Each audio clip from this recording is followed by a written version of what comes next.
கிறிஸ்துவின் நாமத்தில் தொலைக்காட்சி நேயர்களுக்கு அன்பின் வாழ்த்துக்கள். இந்த நிகழ்ச்சிகளை குறித்த உங்கள் கருத்துக்களை நாங்கள் எதிர்பார்க்கிறோம். அது தொடர்ந்து இந்த ஊழியத்தை செய்ய எங்களுக்கு மிகுந்த பேருதவியாக இருக்கும். எனவே இந்த ஊழியத்திற்காக ஜெபியுங்கள். உங்கள் பொருளாலும் உங்கள் ஜெபத்தாலும் இந்த ஊழியத்தை தாங்குங்கள்.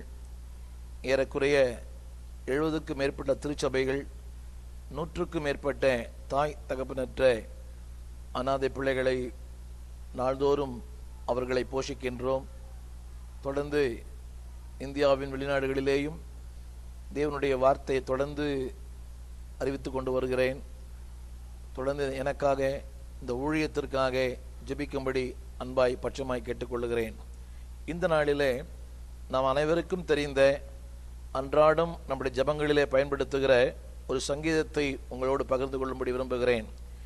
அடிக்கடி சொல்லுகிற ஒரு வார்த்தை, என் ஆத்துமாவே கர்த்தரை ஸ்தோத்திரி, என் முழு உள்ளமே அவர் பரிசுத்த நாமத்தை ஸ்தோத்திரி.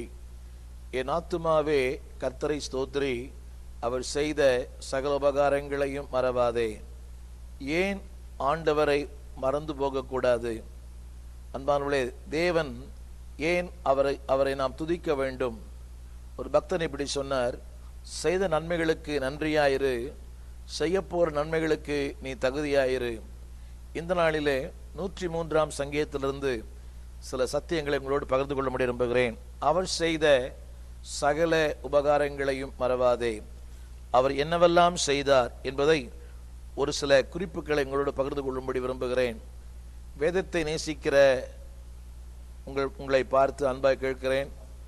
ஊழியர்களாகி நீங்கள் அன்பு கூர்ந்து உங்கள் கரங்களில் வேதாகம் இருக்குமேயானால் என்னோடு கூட சேர்ந்து 103ஆம் சங்கீதத்தை திருப்பிக் கொள்ளுங்கள். இது உங்களுடைய ஊழியத்திற்கும் மற்றவர்களுக்கு இந்த வார்த்தைகளை சொல்லுவதற்கும் அது மிகுந்த பயனுள்ளதாக இருக்கும். 3ஆம் வசனத்திலே ஏன் அவரை துதிக்க வேண்டும்? அவர் செய்த உபகாரங்களில் என்ன உபகாரங்கள் எல்லாம் செய்தார்? 3ஆம் வசனம், உன் அக்கிரமங்கள் எல்லாவற்றையும் அவர் மன்னித்தார். அவர் யார் என்றால், என் வாழ்க்கையின் மன்னிக்கிற ஒரு மகா பெரிய தெய்வம், பார்ட்னர்.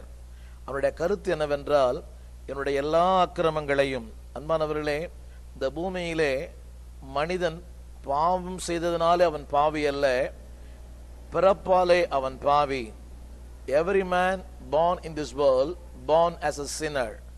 அவன் எந்த மதத்தை சார்ந்தவனாயிருந்தாலும், எந்த இனத்தை சார்ந்தவனாயிருந்தாலும், எந்த மொழியை பேசுவனாயிருந்தாலும், எந்த ஒரு மனிதனும் மண்ணில் பிறக்கையிலே அன்பானவர்களே அவன் பாவத்தோடு தான் பிறக்கிறான். எனவேதான் சங்கீதக்காரன் சொல்லுகிறான், என் தாய் என்னை பாவத்திலே கர்ப்பம் தரித்தாள், நான் துர்க்குணத்தில் உருவானேன். அப்படியானால் மதத்திற்கெல்லாம் அப்பாற்பட்டது மனித இயல்பு. அன்பானவர்களே, எனவே தான் மனிதன் பிறப்பினால், அதாவது சூழ்நிலைகளாலே பாவி அல்ல, அவன் பிறப்பினாலே அவன் பாவி. Every man is sinner not by circumstances but by birth. அதாவது எல்லாரும் சொல்லுகிற ஒரு வார்த்தை, இந்த சந்தர்ப்பத்தினால் என் சூழ்நிலையினால் நான் தவறு செய்தேன். இல்லை அன்பானவர்களே,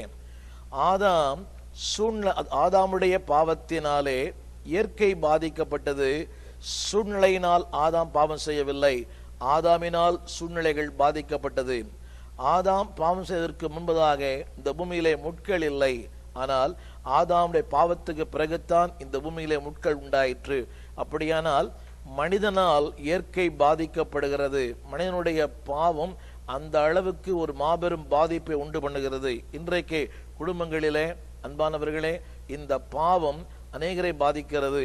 தகப்பனின் பாவம் பிள்ளைகளை பாதிக்கிறது, பிள்ளைகளின் பாவம் பெற்றோர்களை பாதிக்கிறது, உடன் பிறந்த சகோதரர்களை பாதிக்கிறது, சமுதாயத்தையே பாதித்து ஒரு தலை குனிந்து வாழ்கிற ஒரு நிலைக்குள்ளே தள்ளப்பட்டு விடுகிறது. இதற்கு காரணம் என்னவென்றால், பாவம், கடந்த காலத்தின் பாவங்கள், மூதாதையின் பாவங்கள், ஊழ்வினையின் பாவங்கள், ஜென்ம பாவங்கள். ஆனால் இந்த ஆண்டவர் உன் அக்கிரமங்களை எல்லாம், உன் பாவங்களை எல்லாம் அவர் மன்னிக்கிற ஒரு தெய்வம். இன்றைய உலகத்தில் மன்னிக்கிற மக்கள் ஏராளம், ஆனால் மறக்கிற மக்கள் மிக குறைவு. வேதம் சொல்லுகிறது, உன் பாவங்களை சமுத்திரத்தின் ஆழத்திலே அவர் கொண்டு போய் போட்டு விடுகிறார். அவர் மன்னிக்கும் தெய்வம். இரண்டாவது, யார் இந்த ஆண்டவர், யார் இந்த தெய்வம்? உன் நோய்களை எல்லாம் குணமாக்கி. அன்புக்குரியவர்களே, இன்றைய உலகத்தில் மிக வேகமாய் பரவி வருகிற பலவிதமான அதாவது தொற்று நோய்கள், அதாவது கேன்சர், எய்ட்ஸ், அன்றாடம் செய்தித்தாள் சொல்லுகிறது இந்தியாவிலே மட்டும் 5,50,000 பேர் இந்த கேன்சர் வியாதினாலே மரிக்கிறார்களாம். எய்ட்ஸ் வியாதியினாலே லட்சக்கணக்கான மக்கள் நாள்தோறும் பாதிக்கப்படுகிறார்கள். உலகெங்கும் இன்றைக்கு ஜனங்களை மிரட்டி கொண்டு வருகிற புதிய புதிய வியாதிகள், ஒரு பக்கம் புதிய கண்டுபிடிப்புகள், இன்னொரு பக்கம் புதிய புதிய நோய்கள், இதுவரையும் கேட்டிராத, இதுவரையும் அனுபவித்து இராத, இதுவரையும் அதாவது உச்சரிக்கப்படாத புதிய புதிய நோய்கள் உலகெங்கும் இன்றைக்கு தோன்றிக் கொண்டிருக்கிறது. ஆனால் வேதம் சொல்கிறது உன் எல்லா நோய்களையும் அவர் குணமாக்கி. அன்பானவர்களே, மருத்துவங்கள் உண்மை, அதாவது விஞ்ஞானங்கள் உண்மை. மருத்துவம் தருவது அதாவது நிவாரணம், ஆண்டவர் தருவது தீர்வு. The world give the remedy, but the God give the solution. உலகம் தருவது ஒரு தற்காலிக நிவாரணம், ஆனால் ஆண்டவர் தருவது ஒரு தெய்வீக சுகம். வேதம் சொல்லுகிறது உன் நோய்களை எல்லாம் அவர் குணமாக்கி. யார் இவர்? Is a physician. உன்னுடைய வாழ்க்கையிலே மாபெரும் ஒரு மருத்துவர், பாவங்களை மன்னிக்கிறவர், நோய்களை எல்லாம் குணமாக்குகிறவர். இந்த நாளிலே இந்த செய்தியை கேட்டுக்கொண்டிருக்கிற என் அன்பான சகோதரனே, என் அன்பான சகோதரியே, நீ எப்படிப்பட்ட நோயின் நாயிலே நீ பிடிக்கப்பட்டிருந்தாலும் உன் நோய்களை எல்லாம் ஏதோ ஒன்று அல்ல, அதாவது சிறிய நோய்கள் அல்ல, எந்த நோயானாலும் அவர் குணமாக்க வல்லவர். உங்களோடு பேசுகிற நான் சில ஆண்டுகளுக்கு முன்பாக ஒரு மாபெரும் அறுவை சிகிச்சைக்குள்ளே ஒரு 5 பைபாஸ் ஒரே நேரத்தில், அதாவது 5 குழாய்கள் எனக்கு பொருத்தப்பட்டது. ஒரு மிகப்பெரிய அறுவை சிகிச்சை வழியை கடந்து போனேன். இதற்கு பின்பும் இதுவரையும் ஏறக்குறைய பல ஆயிரங்கள் நான் பிரயாணம் செய்ய ஆண்டவர் உதவி செய்திருக்கிறார். கடந்த ஒரு மாதத்தில் மட்டும் 63,000 மைல்கள் நான் பிரயாணம் செய்திருக்கிறேன். காரணம் என்னவென்றால் அவர் நோய்களை குணமாக்குகிறவர். வியாதிகள் உண்மை, ஆனால் அந்த வியாதிகளை குணமாக்குகிற கர்த்தர் உண்மை. அன்பானவர்களே, உண்மைகள் அல்ல, சத்தியம் மட்டுமே உண்மை. பெதஸ்தாவின் குலத்திலே ஒருவன் இருந்தான். அவன் 38 ஆண்டுகளாக வியாதி உள்ளவனாய் இருந்தான். அவன் சொன்ன எல்லாமே உண்மை. அவன் சொன்னான், என்னை கொண்டு போய் விடுவதற்கு ஒருவன் இல்லை, நான் இறங்கி விடுவதற்கு முன்பாக வேறொருவன் இறங்கி விடுகிறான். இப்படி அவன் சொன்ன அவனுடைய இயலாமைகளை சொன்னான், இல்லாமைகளை சொன்னான், வியாதிகளை சொன்னான். அவன் சொன்னதெல்லாம் உண்மை. In other word, it's a fact. ஆனால் அன்பான அது ட்ரூத் அல்ல, அது சத்தியம் அல்ல. ஆனால் அந்த உண்மைகளை பொய்யாக்கும் ஒரு தெய்வம் அவன் பக்கத்தில் இருந்தார். அவன் வியாதிகளை குணமாக்கினார். அவன் தன் படுக்கை எடுத்துக்கொண்டு நடந்தான். இந்த செய்தியை கேட்டுக்கொண்டிருக்கிற அன்பு நண்பர்களே, ஒருவேளை உங்களுடைய ரிப்போர்ட்ஸ், உங்களுடைய டாக்டர் சொல்லுவது, மக்கள் சொல்லுவது எல்லாம் உண்மைகள். ஆனால் உண்மைகளை பொய்யாக்கும் வல்லமை இந்த மாபெரும் சத்தியத்திற்கு உண்டு. அன்பானவர்களே, அவர் குணமாக்குகிற கர்த்தர். அவர் சொன்னார், நானே உன் பரிகாரியாகிய கர்த்தர். அதன் அர்த்தம் என்னவென்றால் அவர் வியாதிகளை எல்லாவற்றையும், அதாவது தடயங்கள் இல்லாமல் குணமாக்கும் ஒரு கர்த்தர். மூன்றாவதாக அவர் யார் என்று சொன்னால் உன்னை மீட்கிற ஒரு ஆண்டவர். 4ஆம் வசனத்தில் எழுதப்பட்டிருக்கிறது, இஸ் யுவர் ரிடீமர். அதாவது உன் பிராணனை, உன் வாழ்வை அழிவிலிருந்து விளக்குகிறவர். திரும்ப சொல்லுகிறேன், மனித வாழ்க்கை நாற்றமெடுத்த ஒரு வாழ்க்கை. எசேக்கியேல் புஸ்தகம் 16ஆம் அதிகாரத்தில் எழுதப்பட்டிருக்கிறது, நீ பிறந்த நாளில் அருவருக்கப்பட்டதனாலே ஒருவரும் உன் பேரில் பிரியமாயில்லை. நீ வெளியிலே தூக்கி எறியப்பட்டாய், ரத்தத்தில் கிடந்தாய். ரத்தத்தில் கிடக்கிற உன்னை பார்த்து நான் பிழைத்திரு என்று சொன்னேன். மனித வாழ்க்கை இஸ் a polluted, அவன் அதாவது ஒரு அழிவுக்குள்ளான ஒரு வாழ்க்கை, அதாவது நாற்றமெடுத்த ஒரு வாழ்க்கை. அழிவின் விளிம்பில் இருந்த மனிதர்களை தூக்கி எடுக்கிறவர் ஆண்டவர் இயேசு கிறிஸ்து. இந்த வசனம் சொல்கிறது, உன் பிராணனை, உன் வாழ்வை, உன் ஜீவனை, உன் எதிர்காலத்தை அழிவிலிருந்து. இன்றைக்கு தாங்களே அழித்துக் கொள்ளுகிற மக்கள் ஏராளம். மதுபானத்தினாலே, போதையினாலே, தீய பழக்க வழக்கங்களாலே, விபச்சாரத்தினாலே, குடியினாலே தங்களை அழித்துக் கொள்ளுகிற மக்கள் ஏராளம். ஆனால் திருமறை சொல்லுகிறது, உன் வாழ்வை அழிவிலிருந்து விலக்கி காக்கிற ஒரு கர்த்தர். Is a redeemer. அவர் உன்னை மீட்டெடுக்கிறவர். மீட்பு என்ற வார்த்தையின் பொருள் என்னவென்றால், அதாவது சில நேரங்களிலே நம்முடைய அன்றாட வாழ்க்கையிலே சென்னை பட்டணங்களிலேயும் மற்ற எல்லா இடங்களிலேயும் நம்முடைய தேவைகளுக்காக நமக்கு சொந்தமான ஒரு பொருளை அடமான வைக்கிறோம். அடமான வைக்கப்பட்ட அந்த பொருள் குறிப்பிட்ட காலத்தில் நாம் திருப்பிக் கொள்ள முடியாதபடி அது மூழ்கி போகிறது. மூழ்கி போகிற ஒரு பொருளை ஒருவன் பணம் கொடுத்து வாங்குகிறானே, அதுதான் மீட்பு. அதாவிட்டால் நாம் சொல்லுகிற வார்த்தை, அந்த பொருள் மூழ்கி விட்டது, அல்லாவிட்டால் அந்த பொருள் என்னை விட்டு கடந்து போனது. அன்பானவர்களே, நாம் சொல்லுகிற சென்னையில சொல்ல வார்த்தை மூட்டுக்கொண்டேன். அதை மூட்டுக்கொண்டேன் அல்ல, அதை மீட்டு கொண்டேன். மீட்பு என்ற வார்த்தையினுடைய பொருள் என்னவென்றால், மூழ்கி போகிற ஒரு பொருளை தூக்கி எடுக்கிற ஒருவர், அவர்தான் ஆண்டவர் இயேசு. இயேசுவர் ரிடீமர், உன்னை மீட்கிறவர். அழிவிலிருந்து, வியாதியிலிருந்து, சாபத்திலிருந்து, வாழ்க்கையின் விளிம்பில் இருக்கிற உன்னை தூக்கி எடுக்கிறவர். ஒருவேளை உலகம் உனக்கு ஒரு முற்றுப்புள்ளி வைத்திருக்கலாம், அந்த முற்றுப்புள்ளியை ஒரு தொடர்கதையாய் மாற்றுகிறவர் கர்த்தர். Where man ends, there God starts. உன் வாழ்க்கையை மீட்கிறவர். அடுத்தபடி சொல்லுகிறது, இஸ் a crowner, உன் வாழ்க்கையை முடிசூட்டுகிறவர். எத்தனை பெரிய வாழ்க்கை பாருங்கள் அன்பானவர்களே. நாற்றமெடுத்த வாழ்க்கையை ஒரு அழகான வாழ்க்கையாய் மாற்றுகிறவர். அலங்கோலமான வாழ்க்கையை அழகுபடுத்துகிறவர். அதே எசேக்கியேல் 16 சொல்லுகிறது, நான் இவ்விதமாய் உன்னை அலங்காரம் பண்ணினேன். யோசித்து பாருங்கள், ஒரு தாய் தான் பெற்ற பிள்ளையை எப்படியெல்லாம் அலங்கரித்து அழகு பார்க்கிறாரோ, அதே போல உன்னை படைத்த தெய்வம், உன்னை உருவாக்கின தெய்வம், உன்னை சிருஷ்டித்த ஒரு தெய்வம் சொல்லுகிறார், நான் உன்னை முடிசூட்டி அழகு பார்க்கிறேன். எத்தனை அன்புள்ள, கரிசனை உள்ள, என் மேல் ஆசை வைத்த ஒரு தெய்வம். அவர் சொல்லுகிறார், உன்னை முடிசூட்டி அழகு பார்க்கிறாராம். அன்பா, அர்த்தம் என்னவென்றால், உனக்கு ஒரு தகுதி, உனக்கு ஒரு அந்தஸ்து, உனக்கு ஒரு வாழ்வு, உனக்கு ஒரு மேலான ஒரு இடத்தை அவர் தந்து அழகு பார்க்கிறார். அடுத்தபடியாய் நான் சொல்ல விரும்புகிற 5வது குறிப்பு, இஸ் a beneficiary. அவர் யார் தெரியுமா? நன்மையினால் உன் வாயை திருப்தி ஆக்குகிறார். அன்பானவர்களே, நன்மைகளை வாங்கிக் கொள்ளுகிறவர் அல்ல, நன்மைகளை கொடுக்கிறவர். இந்த உலகத்தின் தெய்வங்கள் எல்லாம் உங்களிடத்திலே வாங்குகிறது, ஜீவனை வாங்குகிறது, உன் வாழ்வை வாங்குகிறது. ஆனால் இவரோ வாங்கும் தெய்வம் அல்ல, எல்லாவற்றையும் கொடுக்கின்ற ஒரு தெய்வம். Is a giver, is a beneficiary. நான் யார்? ஐ am a benefactor. நான் வாங்கி அன்பு கூர்ந்தேன், அவர் தந்து அன்பு கூர்ந்தார். நன்மைகளை எல்லாம் உனக்கு தருகிறவர். அடுத்தபடியாக நான் சொல்ல விரும்புகிறேன், அடுத்த குறிப்பிலே 6வது குறிப்பு, அவர் நீதி செய்கிறவர். யாருக்கு? ஒடுக்கப்பட்டவர்களுக்கு நீதியும் நியாயத்தையும் செய்கிற ஒரு நியாயாதிபதி. Is a judge. அன்பானவர்களே, வேதம் சொல்லுகிறது, சாலமோன் சொல்லுகிறான், நியாயத்தை நோக்கி பார்த்தேன், அங்கே நியாயமில்லை. இன்றைய நீதிமன்றங்கள் எல்லாம் உண்மைகளை பொய் என்றும் பொய்யை உண்மை என்று சொல்லுகிற அநேக காரியங்கள் இருக்கிறது. சில நீதிகளை ஏற்க முடியவில்லை, சில தீர்ப்பை கிரகிக்க முடியவில்லை.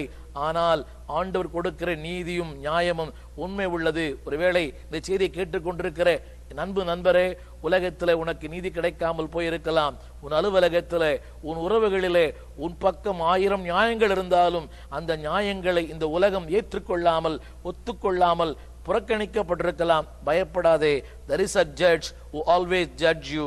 ஒரு நீதி உள்ள ஒரு நியாயாதிபதி இருக்கிறார். அவர் ஒரு நாளும் அவர் சரியாய் நீதி செய்கிறவர். உலகம் தோற்றத்தின்படி தீர்ப்பு செய்கிறது, அவரோ தம்முடைய ஆவியின்படி, தம்முடைய ஆதீனத்தின்படி தீர்ப்பு செய்கிறார். உலகத்தின் தீர்ப்புகள் எல்லாம் அது தற்காலிகமானது, ஆனால் தேவனுடைய தீர்ப்பு நிரந்தரமானது. இங்கே பொய்யை மெய் என்றும் மெய்யை பொய் என்றும் நிரூபிக்கின்ற ஏராளமான காரியங்களை நாம் நாள்தோறும் தினசரி செய்தித்தாள்களிலே பார்க்கிறோம். அன்றாட மிகப்பெரிய கொலை செய்தவர்கள், மிகப்பெரிய ஜனங்களை ஏமாற்றி பிழைக்கிறவர்கள் இன்றைக்கு வெளியிலே நடமாடுகிறார்கள். அதே வேளையிலே தவறு செய்யாத அநேகர் சில நேரங்களில் தண்டிக்கப்படுகிறார்கள். ஆனால் ஆண்டவர் இயேசு நீதி உள்ள நியாயாதிபதி. நாளிலே நீங்கள் பயப்பட வேண்டாம். ஒருவேளை உங்களுக்கு நீதி கிடைக்காமல் போயிருக்கலாம், ஆனால் நீதி செய்கிற ஒரு கர்த்தர் உங்களோடு, உங்களுக்காக, உங்களுக்குள் இருக்கிறார் என்பதை நீங்கள் மறந்து போக வேண்டாம். நான் 7வது சொல்ல விரும்புகிறேன், அவர் யார் தெரியுமா?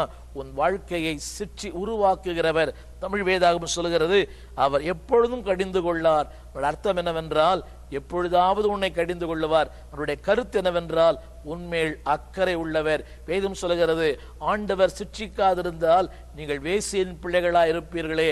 சில நேரங்களிலே தேவனுடைய வாழ்க்கையிலே பாடுகளை அனுமதிக்கிறார், போராட்டங்களை அனுமதிக்கிறார், சோதனைகள் அனுமதிக்கிறார். உலகத்திலே பாடம் முதலாவது, பரீட்சை இரண்டாவது. ஆனால் ஒரு தேவனுடைய பிள்ளைக்கும் ஒரு தேவனுடைய ஊழியனுக்கும் முதலாவது பரீட்சை, இரண்டாவது பாடம். உலகத்தின் பள்ளியிலே பாடம் முதலாவது, பரீட்சை இரண்டாவது. ஆனால் தேவனுடைய பிள்ளைகளுக்கு பரீட்சை முதலாவது, பாடம் இரண்டாவது. அவருடைய கருத்து என்ன? வாழ்க்கையின் ஒவ்வொரு பரீட்சையும் ஒரு பாடத்தை கற்றுக் கொடுக்கிறது. Every test gives a lesson. அன்பானவர்களே, எனவே தான் பவுலடியான் சொல்லுகிறார், நாங்கள் பரீட்சைக்கு நில்லாதவர்கள் அல்லவே. அன்புக்குரியவர்களே, இந்த வேளையிலே நீங்கள் கடந்து போகிற பாதை, நீங்கள் கடந்து போகிற கண்ணீர், நீங்கள் கடந்து போகிற வேதனை யாருக்கும் தெரியாமல் இருக்கலாம். மனுஷனுக்கு வார்த்தைகள் மட்டுமே தெரியும், உன்னை படைத்தவருக்கு உணர்ச்சிகளே புரியும். ஒருவேளை இந்த பரீட்சை உனக்கு ஒருவேளை அதாவது புரிந்து கொள்ள முடியாத ஒன்றாக இருக்கலாம். ஆனால் தேவன் இந்த பரீட்சைக்குள்ளே உன்னை அனுமதிக்கிறார். காரணம் என்னவென்றால் உன்னை உயர்த்தும்படி, உன்னை பொன்னாக ஜொலிக்கும்படியாக. 107ஆம் சங்கீதம் சொல்கிறது, அவருடைய வார்த்தை நிறைவேறும் அளவும் வசனம் அவனை புடமிட்டது. யோசேப்பை குறித்து எழுதப்பட்டிருக்கிறது. அடுத்த வசனத்தை நீ வாசித்து பார்க்கும்போது, அதற்கு பிறகு அவனை கர்த்தர் ஆண்டவனும் அதிபதியுமாய் மாக்கினார். அன்பானவர்களே, இந்த பரீட்சைக்கு பிறகு, இந்த பாடுகளுக்கு பிறகு நீங்கள் ஆண்டவனாய், நீங்கள் அதிபதியாய் மாறுவீர்கள் என்பது நிச்சயம். இது நான் கண்ட ஒரு உண்மை சத்தியம். இதை வாழ்க்கையிலே நான் இன்றும் அனுபவித்து வருகிறேன். அறிவியலே அல்ல, என் வாழ்க்கையின் உண்மை சம்பவங்கள் ஏராளம் சொல்லிக்கொண்டே போகலாம். அடுத்தபடியாக அவர் யார் என்று சொன்னால் தகப்பன். 13 வசனத்தில் சொல்லப்பட்டிருக்கிறது, இஸ் யுவர் ஃபாதர். அது அர்த்தம் என்ன தெரியுமா? அதாவது இரக்கமுள்ளவர், அன்புள்ளவர், என் மேல் அக்கறை உள்ளவர், என்னை வாழ வைத்து அதிலே பூரிக்கிறவர். 13ஆம் வசனம் வேதம் சொல்கிறது, இறங்குவது போல தமக்கு பயந்தவர்களுக்கு இறங்குகிறார். அன்பானவர்களே, தாயின் அன்பு மேலானது. ஆனால் தகப்பனுடைய இரக்கங்கள், அவனுடைய திட்டங்கள், அவருடைய தீர்மானங்கள் மகா பெரியது. 13ஆம் வசனத்தில் வாசிக்கிறோம், he is my father. அன்புக்குரியவர்களே, உங்கள் தகப்பனவர். இதைத்தான் பக்தன் சொன்னார், எனக்கு ஒரு தகப்பன் உண்டு, அவரே என் நேசர், அவரே என் ஆண்டவர், அவர் என் தகப்பன், என் வாழ்க்கையை வடிவமைக்கிறவர், என் வாழ்க்கையை திட்டமிடுகிறவர், என்னை குறித்த திட்டங்களை, தீர்மானங்களை வைத்திருக்கிறவர். என்னுடைய திட்டங்கள் எல்லாம் குறுகிய காலங்கள், ஆனால் என்னை படைத்தவருடைய திட்டங்கள் எல்லாம் நீண்ட காலங்கள். எனக்கு குறுகிய பார்வை, என்னை படைத்தவருக்கு ஒரு நீண்ட பார்வை. அன்பானவர்களே, தேவன் உங்கள் வாழ்க்கையிலே மேலான, சிறப்பான, மகிமையான திட்டங்களை வைத்திருக்கிறார். மேன்மையான திட்டங்கள், மகிமையான நோக்கங்களை உங்கள் தகப்பன் உங்களுக்கு என்று வைத்திருக்கிறார். என்னுடைய பிள்ளைகளை குறித்து எனக்கு மேலான நோக்கங்கள் உண்டு. என் பிள்ளைகளை குறித்து எனக்கு அக்கறை உண்டு. என் பிள்ளைகளை குறித்து எனக்கு சில ஆசைகள் உண்டு. அப்படியானால் உலக பிரகாரமான ஒரு தகப்பனுக்கு தன் பிள்ளைகளை குறித்த ஆசை இருக்குமானால், பரலோக பிதாவுக்கு என்னை குறித்த மேலான ஆசைகள், என்னை குறித்த மேலான திட்டங்கள், என்னை குறித்த மேலான தீர்மானங்கள் உண்டு. அவர் நிச்சயமாய் அதை நிறைவேற்றுவார். அடுத்தபடியாக சொல்ல விரும்புகிறேன், அவர் யார் தெரியுமா? என்னை சிருஷ்டித்த கர்த்தர், என்னுடைய உருவம் இன்னதென்று அறிவார். அவருடைய பொருள் என்னவென்றால், இஸ் மை கிரியேட்டர். அதாவது ஒரு சிருஷ்டிகர்த்தருக்கு மட்டுமே அவருடைய உண்மைகள் புரியும். ஒரு உண்மை சம்பவத்தை நான் வாசித்தேன். அமெரிக்காவிலே ஒரு நாளிலே ஒரு வீதியிலே ஒரு மிகப்பெரிய சாலை ஓரத்திலே ஒரு நபர் தன்னுடைய காரை பழுதுபார்த்து கொண்டிருந்தார். எவ்வளவோ முயன்று பார்த்தும் அவரால் அந்த காரை சரி செய்ய முடியவில்லை. அந்த வழியாக ஒருவர் வந்தார். அவர் உடனே இறங்கி பிரச்சனையை கேட்டார். இவர்கள் சொன்னார்கள், இந்த கார் இவ்வளவு நேரம் நன்றாக ஓடிக்கொண்டது, திடீரென பழுதாகி விட்டது, எவ்வளோ முயன்று பார்த்தோம், சரி செய்ய முடியவில்லை. உடனே அவர் கீழே இறங்கினார். அந்த பழுதுபட்ட காரை ஒரு சில நிமிடங்களிலே அவர் சரி செய்து முடித்தார். இவளுக்கு மிகப்பெரிய ஆச்சரியம், இவ்வளவு நேரம் போராடியும் நம்மால் முடியாத ஒன்றை இந்த நபர் எப்படி செய்தார்? அவர் கேட்டார், ஐயா, உங்களால் எப்படி செய்ய முடிந்தது? உங்கள் பெயர் என்ன? அவர் சொன்னாராம், ஐ எம் மிஸ்டர் ஃபோர்ட் என்று சொன்னார். அது அர்த்தம் என்னவென்றால், அந்த காரை உருவாக்கினவர் மிஸ்டர் ஃபோர்ட். அது ஃபோர்ட் கம்பெனியை சார்ந்தது.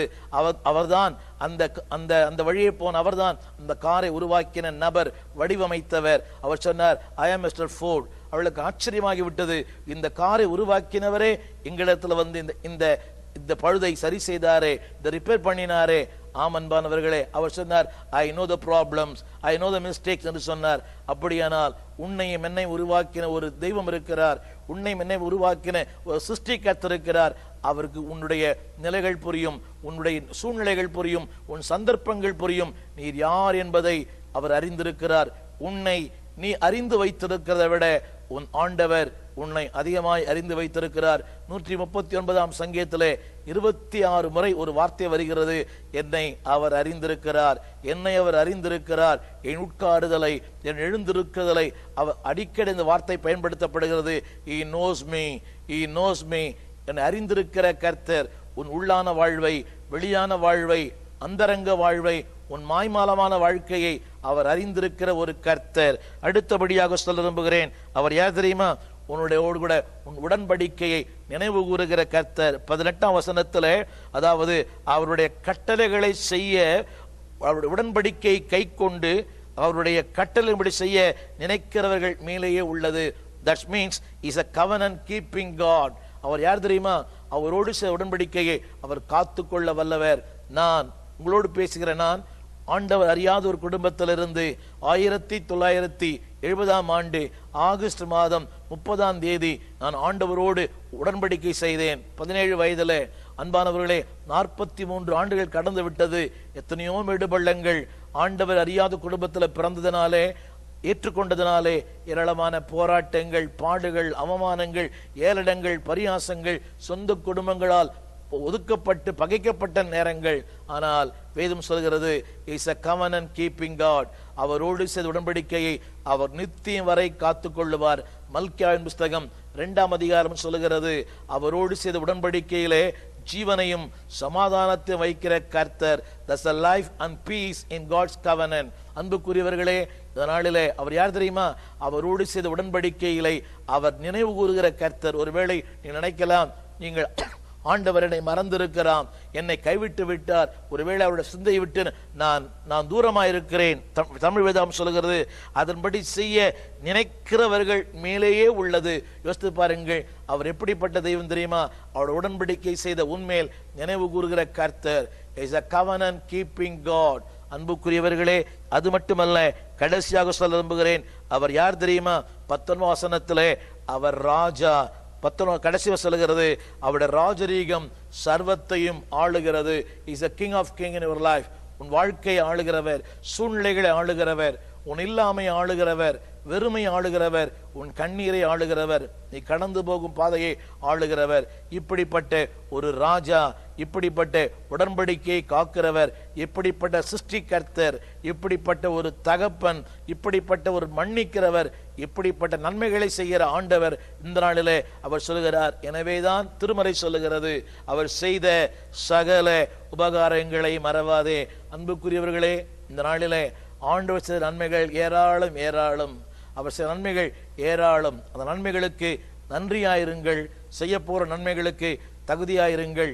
இந்த ஆண்டவர், இந்த மருத்துவர், இந்த நியாயாதிபதி, இந்த ராஜாதி ராஜா, இந்த சிருஷ்டிகர்த்தர், இந்த தகப்பன் உங்களை தொடர்ந்து ஆளுகை செய்வாராக. உங்களுக்காக ஜெபிக்க விரும்புகிறேன். ஜெபிப்போம்.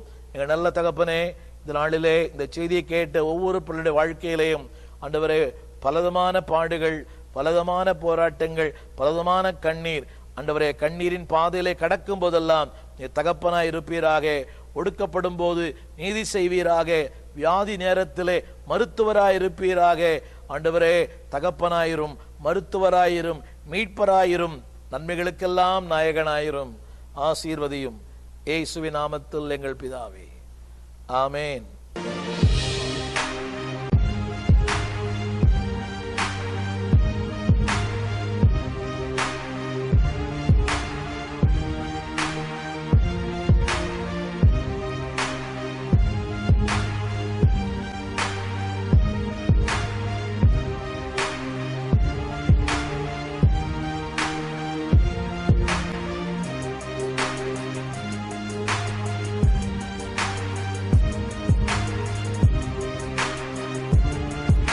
பரலோகத்தின் பனித்துளிகள் மரணத்தை மரணமாக்கினார்.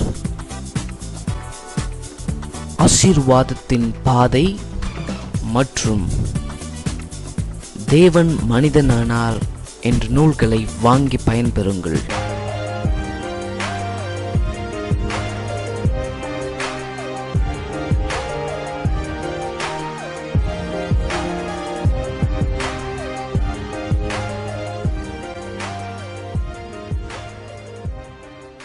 எங்களுடைய ஊழியர்களுக்காக பல புதிய வழிகள் வெளியிட்டிருக்கிறோம். தேவனின் பாரம், மனிதனின் பாரம், ஊழிய கருத்தரங்கு, திறந்தவாசல் சபை தஞ்சாவூர், திறந்தவாசல் சபை அரியலூர், திறந்தவாசல் சபை அம்மாப்பேட்டை, திறந்தவாசல் சபை சென்னை, வெற்றி உன் கையில் புத்தக வெளியீட்டு விழா ஃபாதர் பெர்க்மன்ஸ் அவர்களால் வெளியிடப்படுகிறது. திறந்தவாசல் சபையின் மூலமாக இதுவரை 2000க்கு மேற்பட்ட தாய் தகப்பனற்ற பிள்ளைகளை வளர்த்து ஆளாக்கி இன்றைக்கு தமிழகத்தின், கேரளாவின் பல்வேறு பகுதிகளிலே உயர்ந்த நிலையில ஊழியம் செய்கிற பிள்ளைகள் ஏராளம். இன்றும் திருவள்ளூர், தேனி ஆகிய இடங்களிலே 100க்கும் அதிகமான பிள்ளைகளை வளர்த்து ஆளாக்கி அவர்களை கிறிஸ்துவின் நற்பணியில வைத்திருக்கிறோம். இவர்களுக்காக ஜெபியுங்கள், உங்கள் உதவி கரத்தை நீட்டுங்கள். வருங்கால இந்தியா இப்படிப்பட்ட சிறுவர்களை நம்பியிருக்கிறது. இவர்களுக்காக ஜெபியுங்கள். தேவன் தாமே உங்களை ஆசீர்வதிப்பாராக. போதகர் ஸ்டீஃபன் தேவகுமார், திறந்த வாசல் சபை, 65 பரமானந்த முதலி தெரு, 7 கிணறு, சென்னை 600001. எங்களுடைய தொலைபேசி எண் 25281985. எங்களுடைய மின் அஞ்சல் stephen_opendoor@hotmail.com. In English, Pastor Stephen Devakumar, Open Door Church, number 65, Paramananda Mudali Street, 7 Bells, Chennai 600001. Our phone number 25281985. Our email address stephen_opendoor@hotmail.com.